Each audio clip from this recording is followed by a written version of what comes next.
Schools close, streets full, teachers, students, and citizens unite. So that's the topic of our episode today. We're gonna try to cover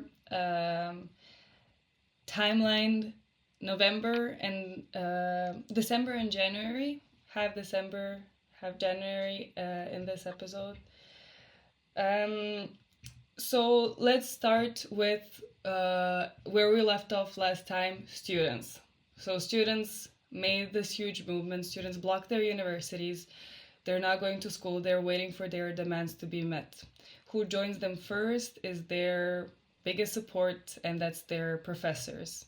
So professors, university professors join the protest, and they officially support their universities. And yes, so how does that look like in November 2024? Yes, so the last time we ended 1 month after the first faculty was blocked, that is the Faculty of Dramatic Arts.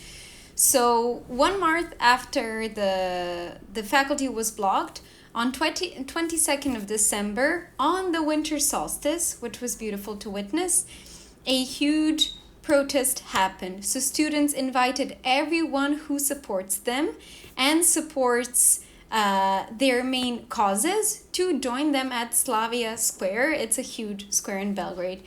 So how did that look like? Well, everyone knew that the city is going to be blocked so that the people can gather, but people started to show up in the early morning. Who was able to? They came from different towns in Serbia. They came to Belgrade. They all kind of flew in at one point in the noon. And then what happened was a previously unimaginably large, at least for me and for everyone born after the end of the 90s, it was a huge gathering. But the most important thing was that students stated very clearly, everyone is welcome here only as a Serbian citizen. So you're not welcome as a member of a political party. You're not welcome if you're going to represent another country. You are welcome here only as a Serbian citizen and supporting our demands, which makes sense with the constitution, with our laws, with our culture, and with the current situation. So that protest was huge, and it did not last very long. As we spoke in the previous episode, students invite people to join them every day, and especially on Friday, for a 15-minute silent vigil. That's one of the crucial keys, is that what the students present is doable, so to speak. You know that you're going to get out during your lunch break and stand for 15 minutes. So this protest as well. They said it starts at 4, if I remember correctly, I was there. 4:30 we have the silent vigil. Afterwards we make noise, and then afterwards we're all going to walk and follow the students safely return to their blocked faculties. And at that protest, there was a lot of creativity. All students had very witty, very intelligent signs. So let's say students of medicine said, we're healing the system. Students of pharmacy, the system is sick, we're prescribing medication. Students of biology and ecology said, we need to heal the ecosystem is broken. Students studying like machine engineering students against the machine. Law students said, we're going to fix the laws. Hey, what's happening with justice? So there was this beautiful revival of knowledge, and it was so incredible to see. I know, especially for older generation like our parents and even a bit older, how all of those messages serve one purpose, and that is us, our country, our culture, and our rights. All the students from all the universities had a goal that is to help society. So that was really beautiful to see. And that silence was really incredible because there was 100,000 people. So this is also important to note. Officially, the police said that there was 30,000 people, but there is this, here we can see the images, there is this organization. It's an independent organization called the Archive of Public Gatherings, and they use drone footage to count how many participants there are at large public gatherings, and they estimated between 100,000 and 102,000 attendance at the main point of the protest, which was 15 minutes of silence. So here we can see during the 15 minutes of silence, we raised our phones and turned the lights on to symbolize that light, the hope, the beauty returning. And also what is crucial is that unlike previous protests that were gathered around disappointment, anger, disbelief, shock, so when corruption killed, when there were tragic events that could have been avoided, when there are laws that are directly hurting the nation, those protests gathered around anger. This protest, although it started with a tragic event, was really a sea of hope. And yeah. And then those 15 minutes of silence, it was incredible to witness, because at one moment everything is silent, and when that silence happens, you could hear a few babies, because this protest was safe enough. Some people did bring kids. You can hear dogs, and you can hear, so this is late December, so you can hear like the public heating working, like maybe 500 meters away. That's incredible. But also when those 15 minutes of silence are happening, there are some people who can't handle, they're too emotional. Especially I've seen like grown men, maybe in their 40s or 50s, they're just like, holy, like Jesus, like they can't handle the silence. It's really, I can't overestimate how different this is. And in the last episode we talked about the 15-minute vigil, and I know my friends, like my foreign friends who attended it a few times, or my Serbian friends who attended it in foreign places, and they say it's like a 15-minute hug.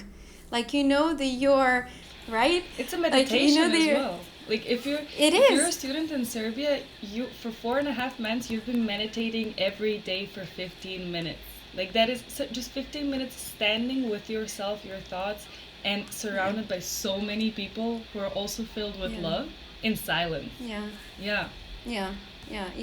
It really is something special, and then when you have 15 minutes, you stand, let's say, at a square. I usually stand next to my university. It's in the center of town. And you have maybe 100, 200 people, and you really feel safe next to those people. At Slavija, I wasn't worried that I'm gonna get mugged or anything, because we were all standing 15 minutes, and we were standing demanding justice for 15 lives lost, for all the victims of this system that is not working for us, that is not working for the common folk. And it was really an incredibly strong sentiment. But what we're seeing here, that was not shown on the public television, on the nationwide, we have access everywhere television. So when this was happening, the main public television was broadcasting something different. I don't remember what, but I wouldn't be surprised if it was like a cooking show or a concert. They did comment it, but this is not something that you comment. This is something that you broadcast, and that is their main duty. So later on they said that this happened. There was a huge gathering in Belgrade with 30,000 people, but they didn't state this. Yes, the president came on television and he said, I think it was like 6,000 people on Slavia, like he said, for this huge amount of people. So they're always gonna degrade that and talk about it like a day after, and they're always gonna take away the importance. Yeah. And so and I think that we were not aware what's happening while we were participating. Everyone knew that something huge happened, and we went home feeling good about this protest, feeling hopeful, unlike the previous ones. And then everyone was really eager for the drone footage to arrive. And seeing what we just saw was really incredible, to see so many people, to see your town. For me, I'm local, to see it come alive with so many people was really beautiful. But then we had a statement from the president who referred to this protest in a different way. I believe that he said, "Oh, well, what do the people expect me to react? Like, what do they expect me to bring, like, this defense squad, like the Cobras?" Like, yeah. It was really, that's how the president reacts. Like, he's trying to protect himself. Yeah, so like you've mentioned the Cobras, that's the defensive squad. We've talked earlier about this. We're not sure whether that's like in military or police, but that's a defensive squad. And you threaten students to throw that at them. So like to attack them or protect yourself from them. You want to protect yourself from people who are standing still and who are walking. So, and that's something that students are always learning. Like, that's like the most important thing of the protest. Come protest. No, we don't want anything. So, like, really, like fencing themselves away from the hooligans and from the people who want the mess, and saying we don't want that. And we've always followed students. If they say the protest is over, the protest is over. So, like, we all want to stay safe. As you mentioned, people bring kids there. And really, you do feel safe. I feel safe with my phone in my pocket. And I feel safe taking my little sister. And I feel safe bringing my dog. But yeah, and then you want to threaten those kinds of people. But our students are hilarious and smart, as you already mentioned. And they're just this light of all of our lives. And when President mentioned that with Cobras, then the next day on the protest in front of the National Frequency Station, they literally made a Cobra, a 3D huge Cobra, and they've been bringing it to the protest ever since. Yeah, when we're talking about this, like, hilariousness of students, like, I'm gonna try in, like, these episodes to translate as many banners as I can, because I think it's really, really cool. But they've also had, like, a huge sandwich that I think we should also explain what sandwich means in our nation. So our president, and he's been known for that for years, our president, whenever there is elections or he's, how would you say that? What would you say? Promotion?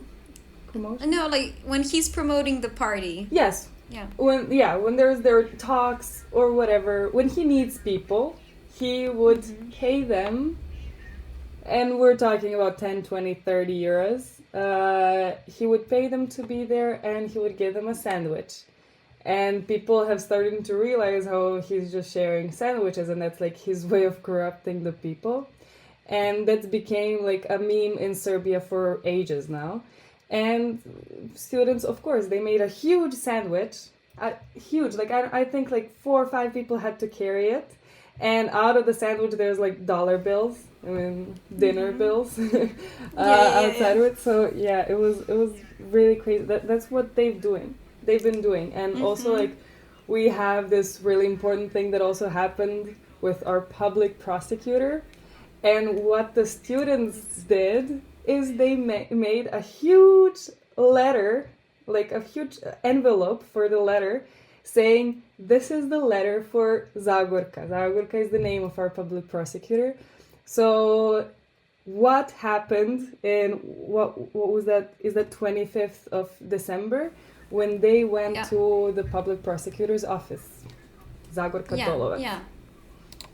The mythical creature. So, as we mentioned, the students, they are anonymous as individuals, but they highly identify with their future calling, with their future profession. So only 3 days after the huge, beautiful gathering, I'm not even going to call that a protest. It was really something beautiful. We see that students of the faculty of law, they say, okay, who is a crucial point in our demands being able to get met or not. So that is the state prosecutor Zagorka Dolovac. She has held that position for many years, and I think she's definitely been on one of the highest positions for more than a decade. So the students of the Faculty of Law, they organized a protest walk from their university to I think that it could be called like the Supreme Court. Anyways, it's where she is supposed to work. And as in all of their demands, they're asking everyone with a public position to diligently and responsibly do their job. That's it. They're not asking for something unrealistic.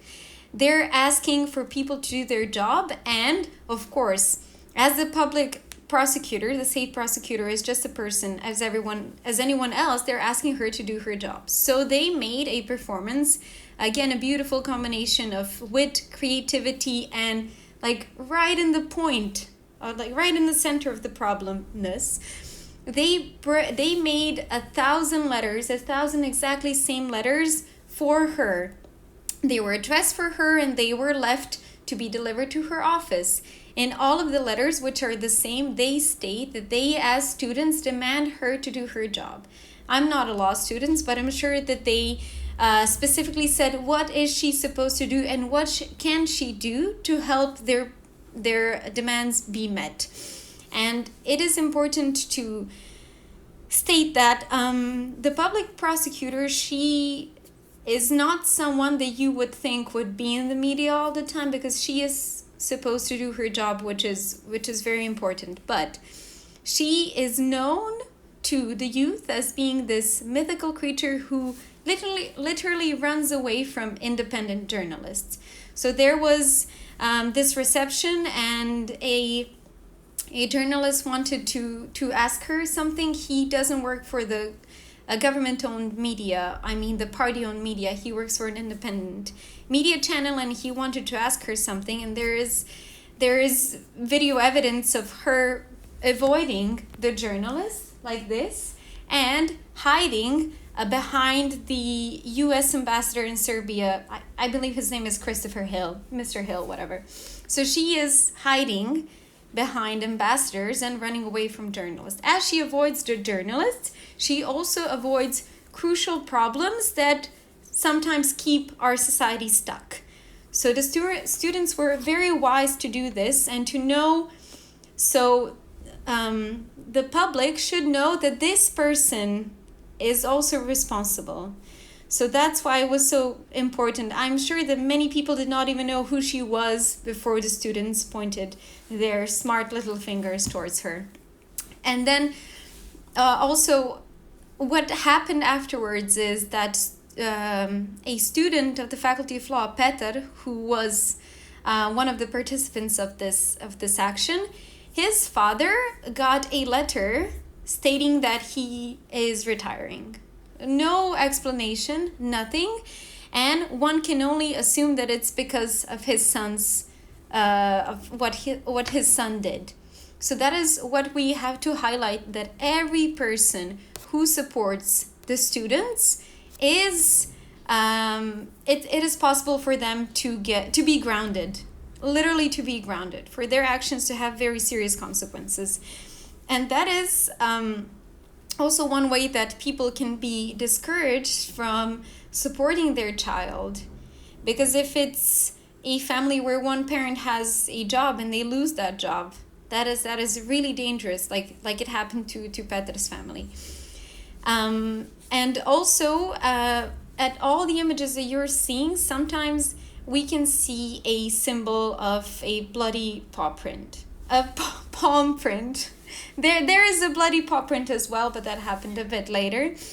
But yeah, can you maybe tell us why is that everywhere? Yeah, so the bloody hand, that's something that started right after 1st of November. So that came from a saying, "Your hands are bloody," and that is when the canopy collapsed.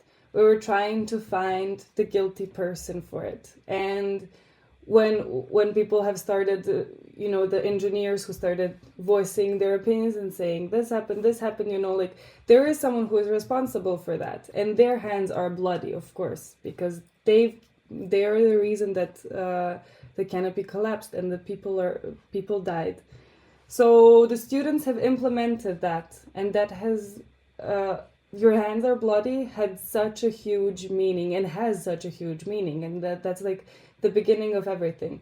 So that really got implemented into these protests so far that I remember from N1, the television that really, really keeps on following and reporting about protests, everything. And I gotta say that they're probably my biggest resource to knowing everything in Serbia. N1 has the best, but they sadly don't have it in English. So the reporters of that television had gloves, red gloves. Yeah. And people have started wearing red gloves, and also dyeing their hands in red paint, and then put it all around the street. So like on the street, like actually on the floor, The pavement. the pavement, Yeah. on the buildings, on their universities. The creepiest, most beautiful thing when I first came to Belgrade after this all had happened. When you walk next to the universities are filled with posters on their walls, doors, windows, and you can, most of the time, the biggest symbol is bloody hand. You see, someone is responsible for something, so the bloody hands everywhere, and just a million more banners about everything. So that's a huge symbol of the protest. And then the time came when I think like this government, this leading party's problem is that they're being repressed. For the first time, there's like a huge pressure coming towards their way, a lot of people, and you just find yourself as a Serbian politician now, like, what do I do? How do I respond to this? And one of the like first responses from our president to people is the bloody middle finger that he started just putting on the streets, like implementing it on the streets. I think first time I saw it, I don't know if it's the first like actual middle finger in Belgrade, but the first time I saw it is on the highway. So there's like the highway that goes right through the city, and there is like a bridge over that highway, and then on the bridge they release like a banner that says, "This is the answer from real Serbia towards colored revolutions." And yeah, so so then there, and yeah, this is your answer, and then the red middle finger, which is like your hands are bloody sign, but with the middle finger, which is then, brings in, are you being controversial that we're here mourning the death of people and trying to find a responsible person for that, and you're showing the middle finger with that hand? There's morals to it as well, but yeah, so all around the streets, around schools, even like around elementary, high schools, you can see like on the pavement middle fingers, which is also not something that should be around schools. So children, students, high schoolers painted flowers over that, and then they would, middle finger, okay, a flower or a heart, so and that's just like one of the first moments when I saw, I think that, like this is something more. This is not the aggression. This is not the we're gonna bring down the government or like that kind of a fight. No, this is like way more. This is way more within us and way deeper, and we're gonna draw flowers over. Yeah. A lot of I got goosebumps. Yes. I mean, it's crazy. It's always it's really always like that. And then so like we went on with this, and we had protest, and then how did we get into 2025? Oh, so, well, everything is happening very quickly, and after the 25th, the prosecutor protest, and after these middle fingers started popping up everywhere, one part of the population was looking forward to taking a vacation, celebrating New Year with fireworks and champagne, and the other part of the population, including myself, simply was not able to do that. I mean, like morally not able to do that. And then the students, of course, they organized an entrance into the new year through silence. So it was organized in multiple towns. And the idea, as we stand for 15-minute silent vigil every day from 11:52 a.m. until just a bit after noon, then the students said we're going to stand from 11:52 p.m. until after midnight. So we're entering the new year in silence. And the whole motto of that organization was no new year, because you still owe us the previous one. As a huge message, as we're not going to let this go. We're not going to forget this. And also I think it's important to highlight that Serbia is a country where most of those who are religious are Orthodox Christians, so our Christmas is not late December, it's early January. And so people did not celebrate Christmas when these protests were happening. I mean, some probably did, but most did not. And I'm sure that all of those who, and it was the mayor of Kraljevo, a really historically significant town, who posted the middle finger on his profile as a message to all people similar to him. I'm sure we're hoping that the new year is gonna happen and Christmas is gonna happen, and we have like this season of celebrations which are called Slavas, and that people are kind of going to let it go, and that the lethargy, and it's winter and it's cold. We're a climate where the winters are cold, the summers are hot. People are going to let it go. And then that new year was so important. That was the first message of we're not going to let it go.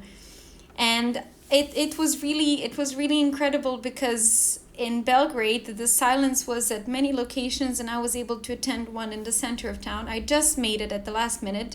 But it was important that we got in this group of people who were in silence with their phones up, and all around them there were fireworks and champagne and celebrations. And it was a bit cloudy. It was really eerie. Like that night was really eerie. And then you have like the drone footage of approaching the crowd that is completely silent, while all around them there are fireworks. Actually, I think this is a perfect moment for us to see that video. So we have that video, and let's listen to it as well. Yeah.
Yeah, when you actually think about it, that those are all people, those are not just like little lights.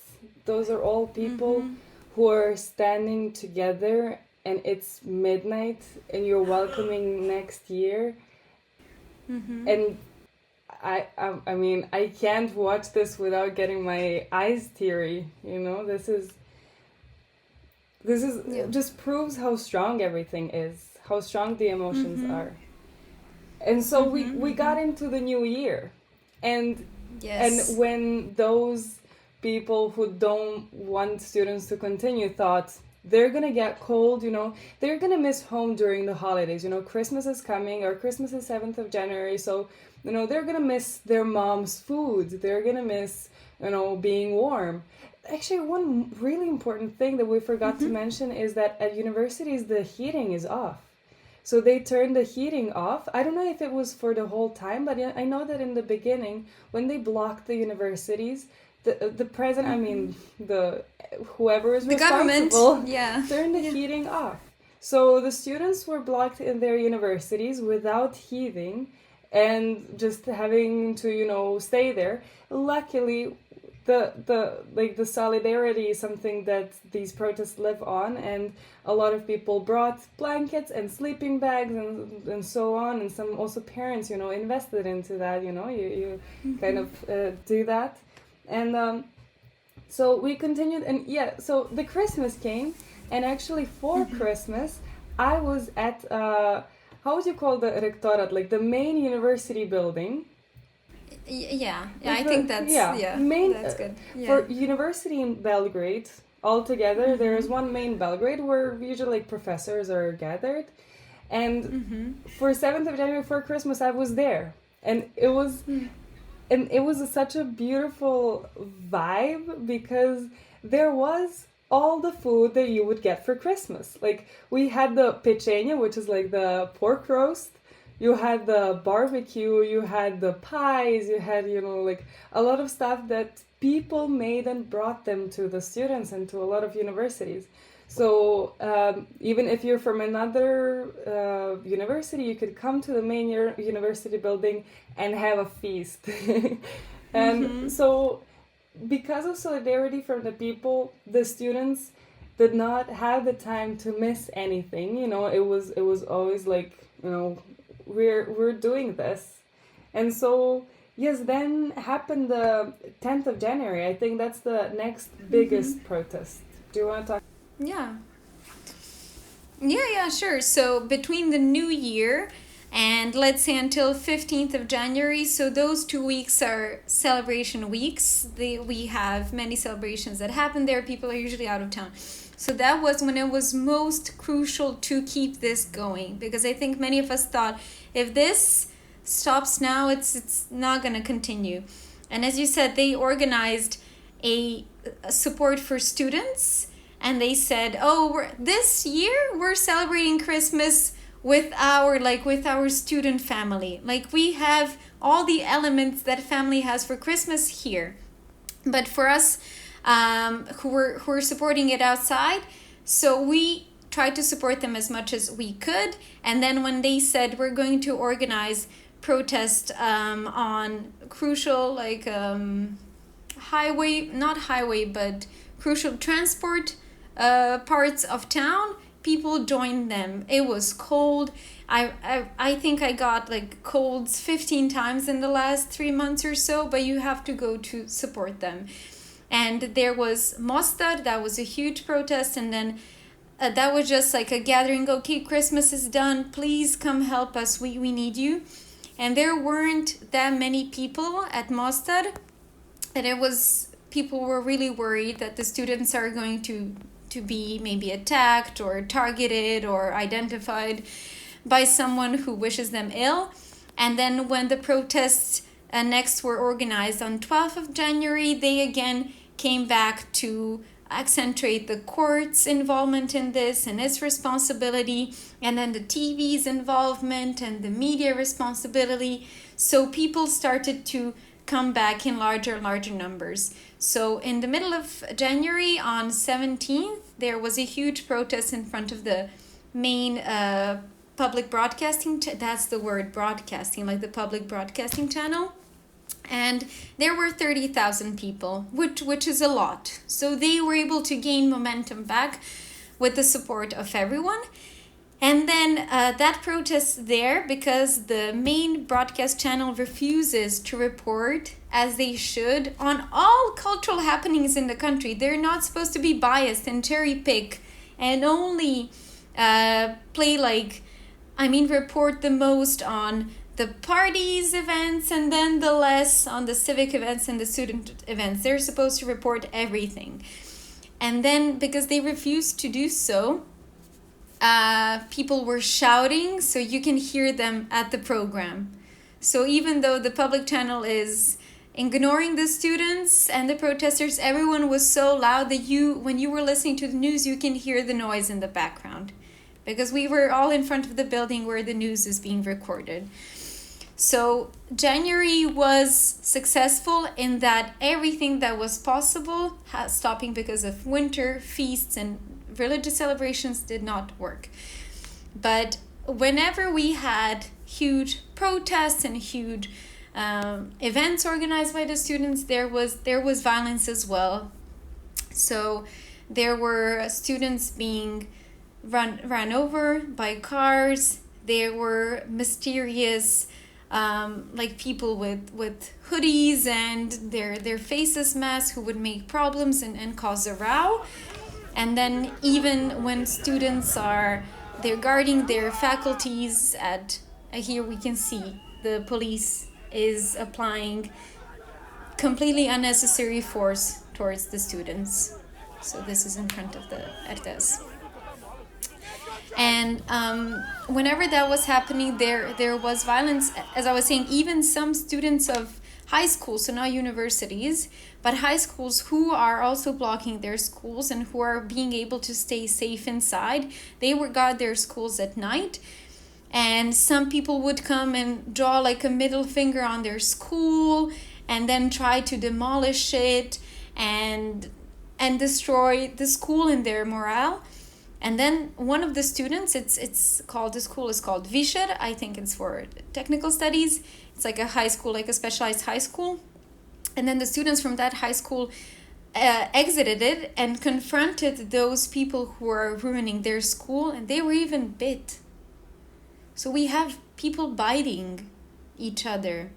And that's that form of incomprehensible violence that we're seeing. So despite all of that, I think maybe would you agree with me that January triumphed with the general strike that happened? Yes, the I think general strike, and I think also like that kind of repression. I feel that at this time it's not as repressed like physically as it was during that time, like in January. I think it was the most. Like, I mean, correct me if I'm wrong, but I think in January you had 3 girls that were really badly hurt, run over by a car or attacked by the people with the caps on and masks. And that happened in Novi Sad. And then actually our Prime Minister. We said Prime Minister. Our Prime Minister took responsibility, and he said that his people were responsible for dislocating a jaw of a girl.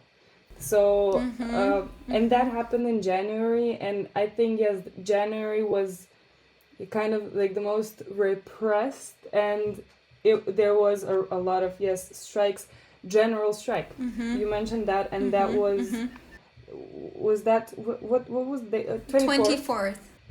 24th of January when the general strike. So it was, everyone is asked not to go to works, not to go to the stores, not to use public transportation, not to go on the streets, be with the students, protest, find a way to do something good for the community and for the students, for protest. And and then the autocommanda happened. So that was, I think, 27th of January. When was that?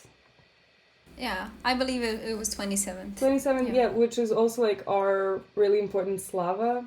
Like as a student day celebration, we might even call it.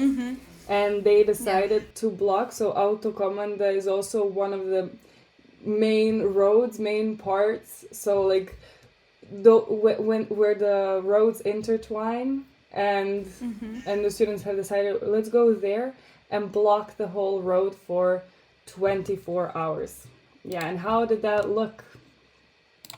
That was really incredible to see, because just a few days before, when the general strike was happening, people were walking all around town. I was walking 8 hours during the general strike. Nobody expected to walk 8 hours, but we all did. And it was crucial because we reached many parts of town which are usually not the center of like events. And that was all a call to join us, as we're going to block a crucial part of town on 27th of January for 24 hours in January, in cold. We're going to sleep under the stars in the winter's cold. Yeah. And that was really incredible to see, because everyone thought that this is okay, this is a whim. I mean, it's a bit odd, but we're going to support them. And there were so many people. They brought tea, they brought cookies, and that Autokomanda was happening in Belgrade. But as you said, it's an important day for students in all of Serbia. So also protests were organized in the larger towns as well that have their universities. And Autokomanda, the 24-hour blockade in Belgrade, went well. There was a lot of people who showed up, because if, 24 hours, you can come support them in the late evening and then stay there, and then you kind of go home at 11. What can happen then is that if the group starts to thin out and thin out and thin out, you're left with a scenario of youth being in a public space unprotected. That nobody allowed that to happen. So they stayed with the students during the night until dawn, doing whatever they can to stay warm and stay awake. So there was like guitars, there was dancing, there were like tiny sports. Also a few celebrities came there to boost morale, to show their support and to share their talent. I believe that it's one of our basketball players, Stimac. I think that he played basketball with the students a bit. So everyone, we can see the footage here. So this is how it looked. This is who the government is threatening. I just really I really have to highlight that. So this is the atmosphere of that day. That atmosphere can be seen now as well on a few events. So in Belgrade it went pretty well, but in Novi Sad on that same day, the incident that you mentioned happened. Yes. So at night, when I believe that it was a female student of the Faculty of Law in Novi Sad, she was on her night shift to guard the university entrance, and 3 masked young men came and attacked her. They attacked her so brutally that they not only dislocated her jaw, but they also punched out 3 teeth. Or 2, I'm not sure, but I remember just thinking, so now there is a 20-year-old bright soul who lost 2 perfectly healthy teeth. She was attacked by 3 men. So that was really difficult. And then in the morning you have her friend screaming in the street, I'm here because my friend was attacked and she lost 3 teeth and she has a dislocated jaw. So that was 27th in the evening. We fell asleep with that thought. In the morning we woke up and news sprung that the PM resigned. The Prime Minister resigned. Now, he resigned and he stated, I'm just trying to find this. So, Serbian Prime Minister Miloš Vučević has resigned following a nationwide protest and a deadly collapse of a rail station canopy. In his statement, he stated, I'm resigning to avoid further complicating things and not to further raise tensions in society. As a relative, I mean, I'm smart, okay? If you don't have anything to do with what happened the day before, why is this statement as it was? What do you mean to avoid further complicating things? What happened was that it is proven that those 3 young men who attacked that student, they are friends of his son. and there are photos of them hanging out as buddies. So I'm not surprised that he resigned a day later, and neither are many students and many people as well. He resigned then, but I think he served in resignation up until very recently. Recently, yeah, we've heard that he has been going to work and he's like working and doing stuff. So yeah, but at that time, it was also news that I remember the German newspaper also shared that our prime minister resigned, and I was like, Yeah. you know, Yeah. and I remember my German friends approaching me and they're like, "Oh, you won," and I'm like, "No." Prime Minister resigned, but you know it didn't really happen. Yeah. But yeah, he was like also he was for Novi Sad when everything happened. He also came on TV and he said like he's not responsible. Yeah. What exactly? Do you remember exactly what he said? So many things happened that I almost forgot to mention this, but I think it fits our timeline. He said, it must fit this timeline. He said, we're not we/you. I don't remember. I believe it's you, as in students' protests. You are not going to destroy the society because of 15 lives lost. I don't care if it's 15, 155, or 1,155. You're not doing that. It's simply unacceptable in any way. And also, and disgusting. It's downright disgusting. And I also had the same comments from friends. They were even confused that it's the president because they have a similar last name. But the thing is, student demands aren't met. This is not stopping until student demands are met. You can resign, but that doesn't mean so that's 0 out of all the demands met. Your resignation is not a demand.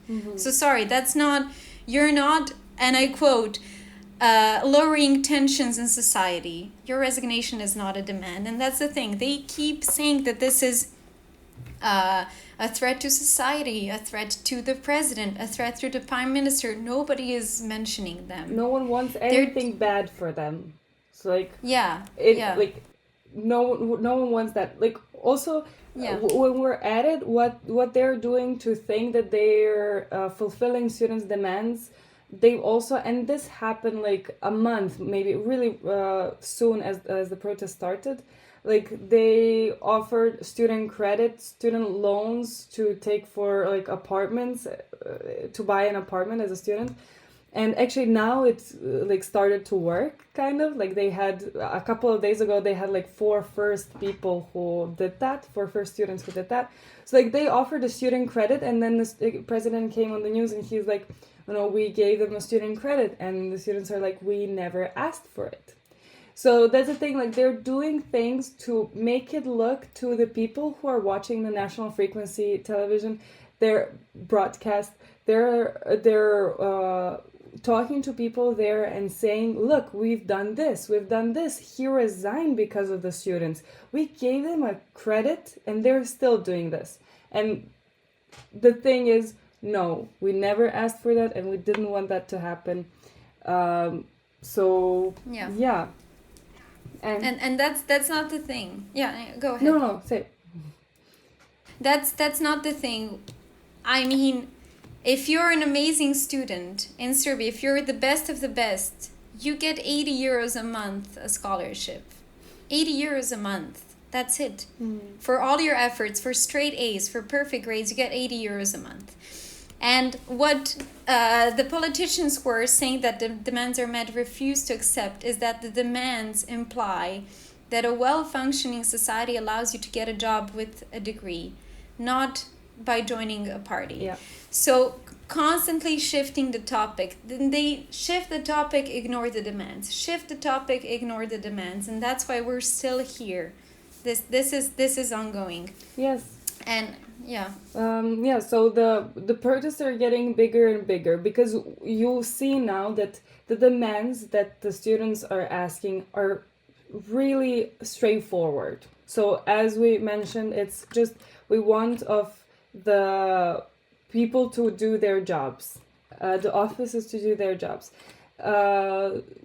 But still, like, that's something that you feel like is happening only in bigger cities, in cities with their universities, in cities where there are students who are propaganding all of this and talking about that. In the smaller places where there is only TV with those 2-3 programs, where there is only president, it's really hard to get to them and to explain to them what's happening. So what then happened on, I think it was it wasn't, it was like... Yeah, 1st of February. 1st of February, Yeah, 1st of February, yeah. Yes. Was that students had this amazing idea that we were all, very amazed of. They marched 100 kilometers from Belgrade to Novi Sad. So I don't know how many, like, actually a nice number of students. I don't know, like a couple of hundred for sure. For sure. Yeah, for sure. students. 300. 300 for sure. They marched from Belgrade to Novi Sad, followed by cyclists. So also some students by bicycle marched to Novi Sad to protest in 1st of February. And that was also the protest that I know, like, everyone I know went there, however they knew, and it was most of the times with the car. Even though you knew that around Novi Sad everything would be blocked, like the streets would be blocked because there was so many people. But people were like, it doesn't matter. I'm going to be blocked there and I'm going to just stay there. Even if you're there, you're supporting because you can see that everything is blocked. A lot of people that I know made it there. It was the blockades of 3 of the bridges.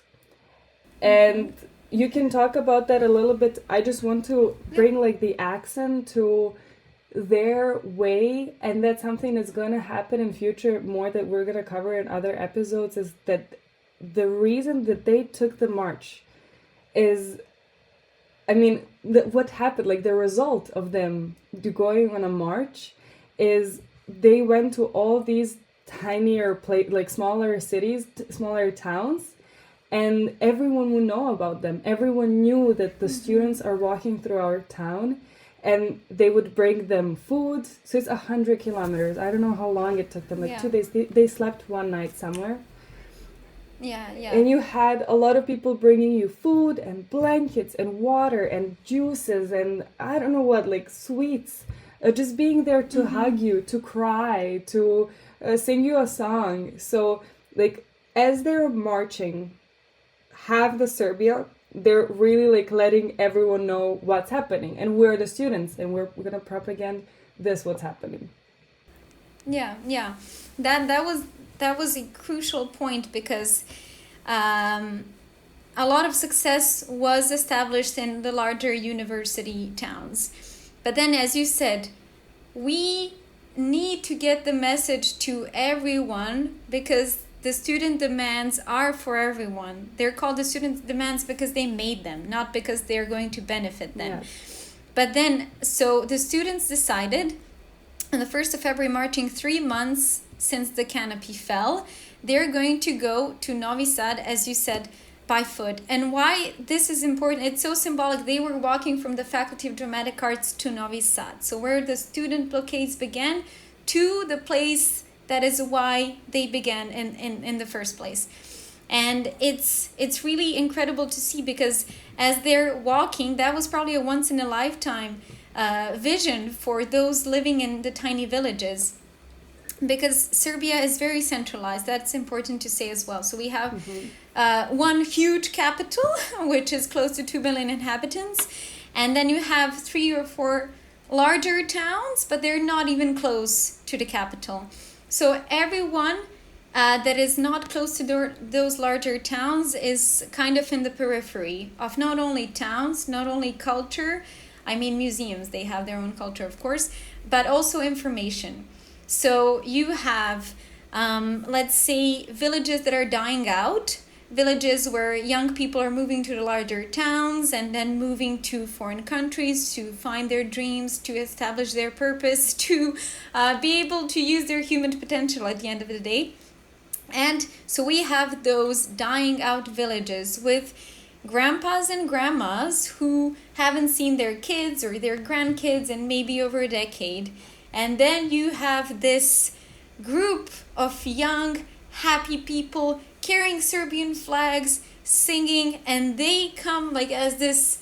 I mean, it's hard. It's like surreal. It's like a movie or something. There's so many things that look like a movie. Like they're coming to your village and they bring this beautiful energy of life and hope. And then, of course, what can you do then? Give them all the love that you would give to your kids who are abroad, probably Austria or Germany or Canada or whatever. To give them all that love that has been living there and it's being stuck. And that's really what happened.